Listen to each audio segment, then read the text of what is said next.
Hello dear viewers, in this video we will take a look at the game Pillars of Eternity.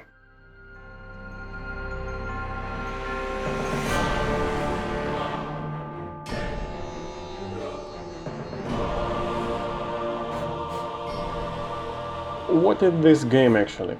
Pillars of Eternity had been developed by Obsidian Entertainment and then released by Paradox Interactive in 2015. The peculiar thing about the game is that funds for its development were obtained through a crowdfunding campaign on Kickstarter. From 2012 till 2015, when the game was finally released, this campaign managed to raise about $4 million, which is quite a feat in the game development. The game is of computer role-playing genre with fantasy setting where you might control up to 6 characters simultaneously, plus possible companions if there are rangers in your team. In terms of game mechanics, the Pillars of Eternity followed the pattern of Baldur's Gate and Icewind Dale, though somewhat reinterprets the classical D&D core for computer environment. One quick note here is that while I feel deep reverence to old-school games like Baldur's Gate and Icewind Dale, which influenced and inspired Pillars of Eternity, I haven't played them very much, and so in this review I approach this game as a player relatively unfamiliar to this particular style of RPG. Also, I will intentionally try to avoid comparisons between those games, in order not to distort this review by nostalgia. Baldur's Gate, Icewind Dale and Planescape Torment, despite their significance, had their own limitations, and here I will try to review Pillars of Eternity as a heavily influenced, but still distinct product. I should note here that I haven't played the White March DLC yet, so this review deals with a vanilla core game experience only. In this video we will take a look at the 4 main components of the game, which are visuals, sound, lore and gameplay.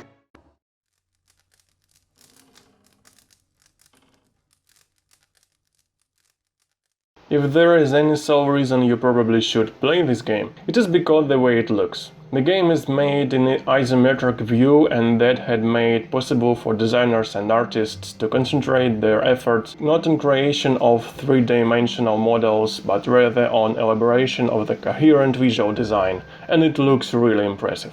Landscapes, dark forests, dungeons, corridors, some ancient ruins, all look exactly you would like them to do, and they all facilitate the feeling of the place quite convincingly. Both indoors and outdoors locations are really well made. The peculiar feature of the game world are ubiquitous green rocks protruding from the earth, referred to as Adra. Those eldritch Adra stones can be found in all manner of bizarre shapes. Well, it just grows up out of the ground like this. Goes deep like tree roots. Some of it all the way to the heart of the world, you believe the stories. It is easy to notice how much effort had been put into locations design, and most locations have some defining feature which sets the flavor of the place. All objects on a level, whether interactive or not, including enemies, are placed individually, and there are almost no randomly generated locations or monsters, so each scene feels like a handmade artwork, not just a generator of encounters. For example, the very first time you get into the village called Gilded Vale, you instantly get the feeling that something vicious is going on here.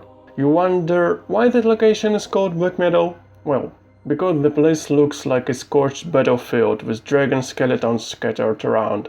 You wonder, do those odd Adra stones in the middle of Caed Nua perhaps resemble something? Well, just go down to the castle dungeon and you'll see. Locations significantly differ in their overall impression, and you are never forced to stay in the same location for too long, for it to become too boring. Instead, after getting the first impression, you start wondering how the next location is going to look. Another feature of the game worth being mentioned is the way it approaches dress, armor and weapons. Probably you are familiar with some fantasy games which contain a lot of bizarre weapons and weird armor that look nearly completely impractical. Well, this is not the way Pillars of Eternity portrays equipment, and I rather appreciate that. I mean, it is not exactly bad if weapon and armor look unrealistic, as far as they remain aesthetically pleasant to look at, but often it seems like a cheap way to create a feeling of a fantasy peculiarity without any sense of creativity. Therefore, those items might look a bit out of place. But this was a digression.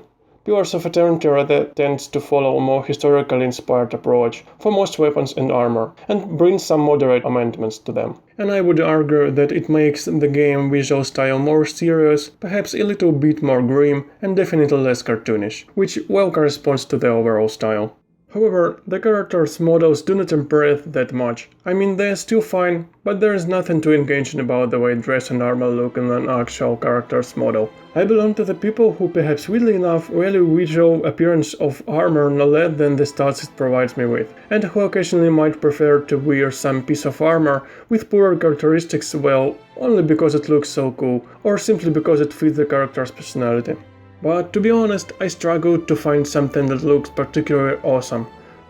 Apart from perhaps plate armor. Nice feature though is that despite the number of armor types is limited, the same armor type looks somewhat different if taken with different quality. For instance, exceptional full plate armor looks different and is more embellished than ordinary full plate armor. The same goes for other types and materials, and that is pleasant to see such details done.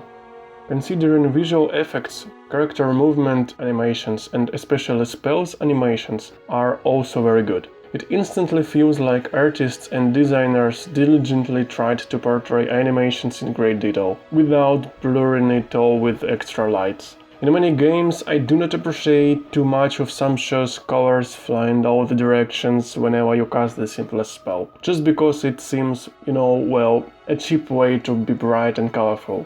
But it's my personal opinion anyway. And this game is quite nice in this regard. All spells have different animations which are pleasant to look at, and it feels like designers have put some imagination into effects.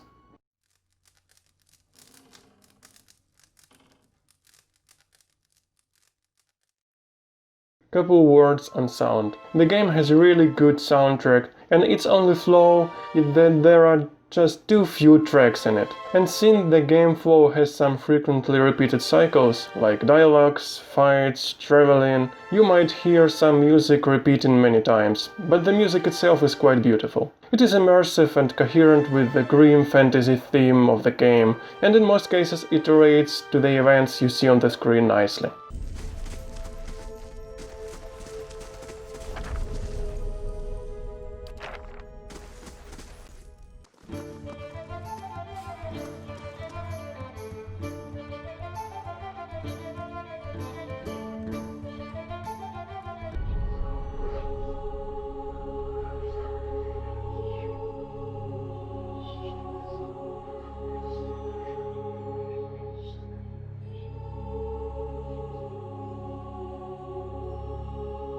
Most dramatic parts of dialogues are recorded by professional voice actors, some of whom you might know from the Critical Role program or other games, and again voices are coherent with the characters they belong to. Oh, other than the war, I never strayed too far from where you found me. Farming, mostly. I was never much for cities, never learned a trade. Oh, I think I could fit 3 of me, plus a remainder of a 4th Haravius inside that giant. Gods, am I glad he's friendly.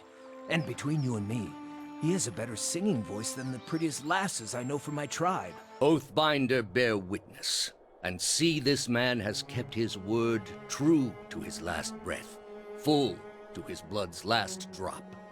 Overall, both sound and visuals facilitate the immersion quite well. If you're one of those folks who value immersion in fantasy games among the most important things in the game, you're going to love this one.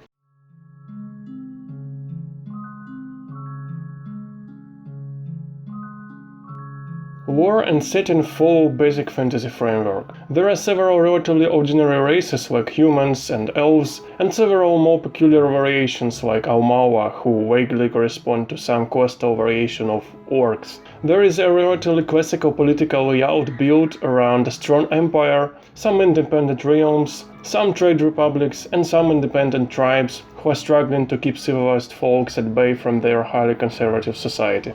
While there are some more political entities mentioned in the game setting, like Red Star's state, most game action actually happens in Deerwood Realm, which looks like a traditional medieval kingdom. Before we move to the discussion of the plot, I would like to say a couple words on the way the plot itself is presented to the player. And in case of Baldur's Gate or similar games, pretty early you will notice that the game contains quite long dialogues with a substantial amount of text in them. There are no cutscenes in the game, and all the information about events, characters and their opinions is described in text format. However, it must be noted that being so heavily loaded with text, the game has done really good work in writing. While some dialogues perhaps read quite routine, many of them make really exciting reading. How would you write a dialogue with a mentally ill character?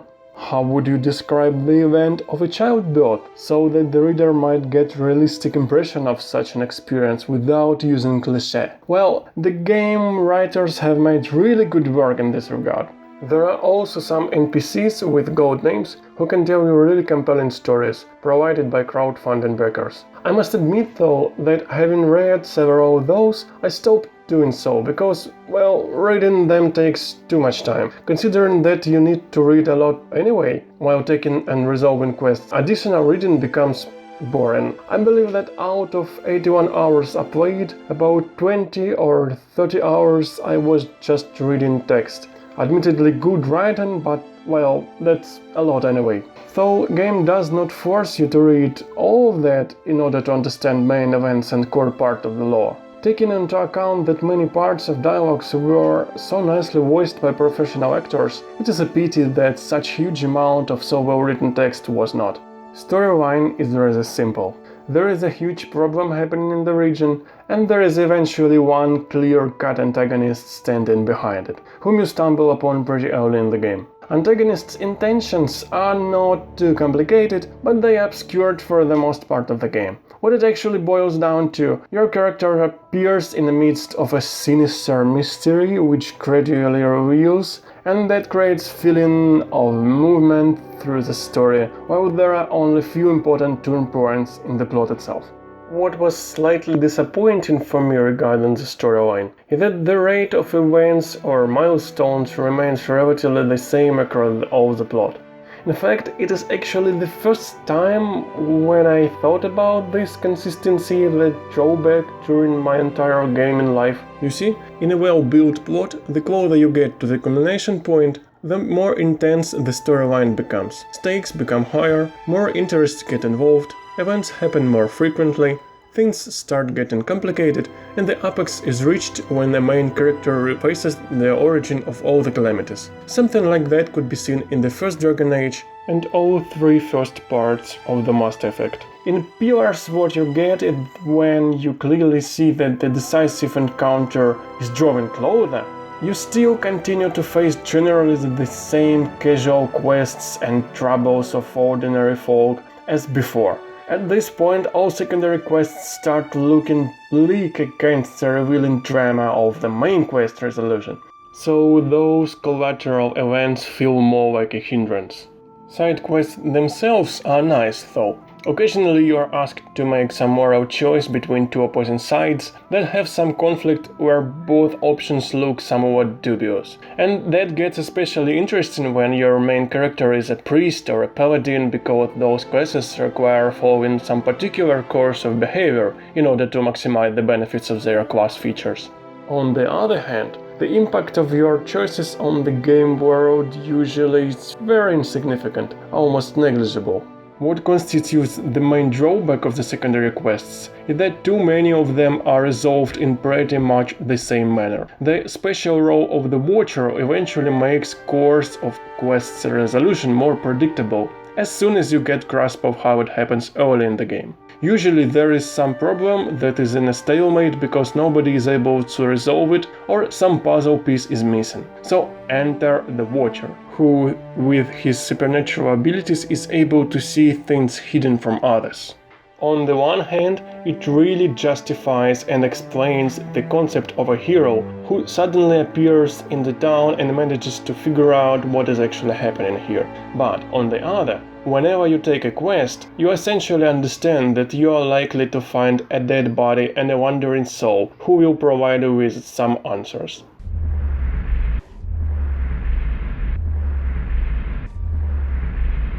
Unfortunately, many quests simply follow suit and they're unwilling, though many of them still provide you with some unexpected twists, like the quest about the missing girl in the Deerfoot village. What is about secondary characters? Well, generally it is interesting to follow their stories, and those stories sound quite dramatic and interesting to uncover. For whose side did Ether's brother fought in the Saints' War? What makes Elliot behave so weird at times? However, the disappointing thing about companion quests is that resolving them really doesn't influence events around you, and it doesn't affect those characters themselves to any significant extent. They are interesting to follow, but their result is not what you would normally expect. Well, when you do complete them, you will perhaps see additional connotation of those words.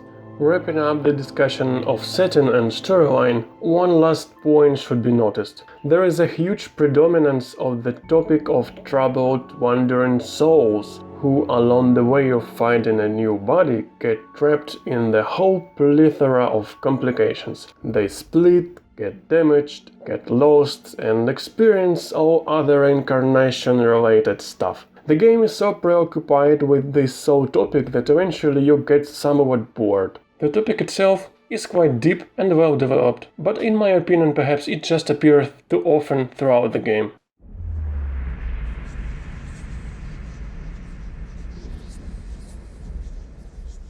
In a basic outline, a gameplay follows Baldur's Gate and essentially Dungeons & Dragons system, and that has its own pros and cons when applied to a digital game. Frustrating part is that the limited ways of development of classes other than predominantly magical ones. I mean, if you play for, let's say, a fighter or a paladin, while it is possible to level them up bearing in mind some particular tactical roles, even on high levels they have access only to very few abilities, and many of those are of passive effect anyway. It boils down to a situation where if you control one or two simple non-magical characters, there are few things you could actually do during the combat, apart from moving and delivering blows and controlling that each character assumes appropriate tactical position. However, magical classes like a priest or a druid, and especially a wizard, have substantial pool of magical abilities with tremendous ways of damaging, buffing, debuffing, and all sorts of auxiliary effects like stunning, paralyze, blinding, you name it. All those abilities have various areas and ranges of effect. Moreover, the very ability to have up to 6 characters in your party is crucial. Regarding that, you may combine characters with different abilities and specialities and also deploy them in different formations. Actually, what you get is just an enormous number of tactical variations to use.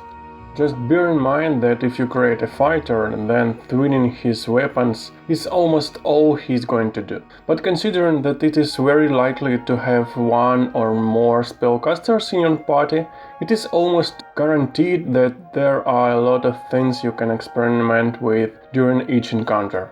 And different enemies not only encourage you to do so due to their different stats and resistances, but also different enemies tactically might behave slightly differently. So eventually what you've got is staggering number of course of actions that an encounter might follow.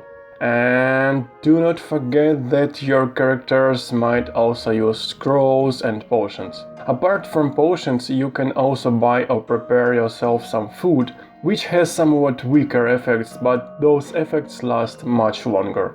Overall, the game fighting experience is diverse and easily transformed by combining different party members in your group, so it's easy to adjust your fighting tactics accordingly to your preferences. Though there are several scripted characters whom you are likely to meet and whom you can add to your party, there is also a possibility to create your own custom party members of any class. That can be done at any tavern for some money. Regarding balance, I found this game really well balanced. I mean, I didn't try to play all the classes and even to use all the possibilities provided by those classes that I did play. But from the first stages of the game I've got an impression that almost every character and every type of character build is potentially helpful if used appropriately.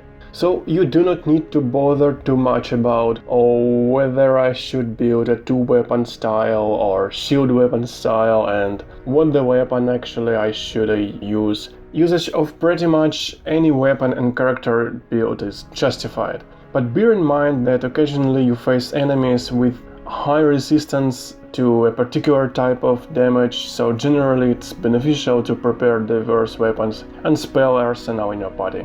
But if for some reason you feel disappointed about your character build, at any moment of the game you can redistribute skills and characteristics points at the tavern nearby. It just will cost you some money, and not particularly great amount. Like in classical Baldur's Gate, the game map is divided in several reasonably large locations, between which you can move by a fast travel system. In my opinion, the game rather creates sort of illusion of free world. It provides you with full local freedom, but generally there is a limited number of options where you can venture on the global map, and access to further regions is restricted by main quest episodes. What I also should say about the way the game feels is that it is extremely simple to play. I mean, not in terms of defeating your enemies or completing quests, because it depends rather on difficulty level, but the very process of gaming is quite plain, even where the game mechanics might be somewhat complicated, and characteristics influences sometimes are not exactly clear. Though there is an excellent reference system where you can read about pretty much every character's parameter and the way it impacts particular aspect of this character's performance. Also, remember this tactical flexibility that I was talking earlier?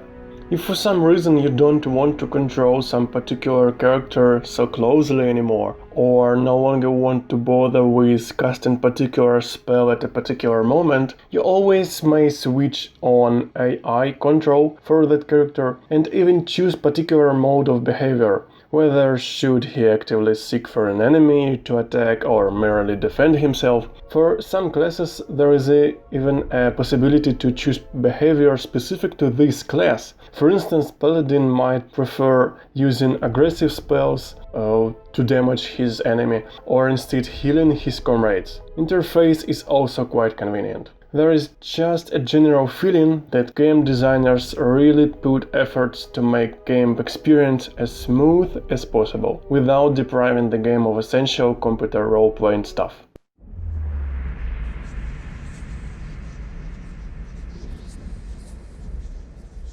There is one more thing I would like to mention about the Pillars of Eternity. That is, how does the experience of playing change over time? Does game feel the same after, let's say, 20 or 30 hours of playing? The interesting thing here is that the main story and lore initially look overwhelmingly rich and full of mysteries to uncover. Later in the game, however, you start feeling that same narrative techniques are repeated many times, and throughout the game the main antagonist starts to look like a casual mad fanatic who wants to bring some destruction into this universe. It does not harm the storyline too much, just the storyline eventually becomes less exciting. Contrary to that, when you start the game there are so few characters available and they have only a handful of abilities to experiment with that every combat looks more or less similar to each other. Later in the game it changes dramatically to the opposite, and on a later stage I found my party equipped with tremendous possible tactics even without changing party members. Visual design remains outstanding throughout the game. Each location is quite distinct in its appearance, and there are always some unexpected visual solutions to present the location. Overall, Pillars of Eternity is a good game with a decent plot, solid gameplay and absolutely shiny visuals, without being too demanding to your hardware. I'm personally not a big fan of completing the same game more than once, but if you don't mind to do so, this game provides quite a variability in managing your party, adopting different tactics and abilities, so each time gameplay experience is a big deal different, especially considering that on top of scripted characters you might at any moment create your own custom party members of your chosen class. So I hope this review was helpful in getting some idea about the game if you haven't played it yet, or if you're already familiar with it, hopefully there were some interesting thoughts for you. As this is my very first game review video, I would like to get your feedback on it. Also, I'm interested to know your opinion about this game and whether your feelings were different from mine. Please share your opinions in comments. If you consider this video valuable, please like it, and if you're interested to see more of such game reviews, please subscribe to my channel. And take care.